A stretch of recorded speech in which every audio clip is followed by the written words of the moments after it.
سلیمان علیہ السلام تقریر کولو قوم تا او یو بوډا سړی پکې ناس. اسرائیل علیہ السلام دی جلسے تراغه او دی بوډا ته داسې ډېر کته.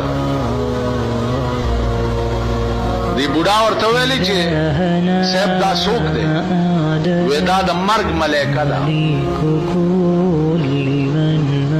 ورته وی چې دا د مرګ ملائکه ده، د خدای خاطر وکړه، دا د کته مې خوښ نه دي. ما له ډېر وران وران ګوري او ما د دې ځای نه چېرته بل ځای ته بوځه. دا واقعه اوس کېږي په شام کې.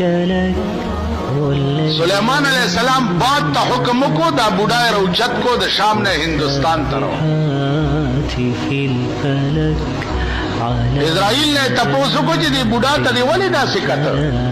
وی د وجې د ډېر تعجب نه، د دې وجې مې ورته کته چې ما ته حکم شوی دی چې دې بوډا نه روح واله په هندوستان کې، او بوډا ناست دی په شام کې، او کل بلوس 15 منټه پاتې دي هغه ټایم کې چې کوم خدای ښودلی دی. 15 منټه. نو تعجب مې کولو چې پروردګاره په 15 منټه کې به دا بوډا څنګه هندوستان ته رسې؟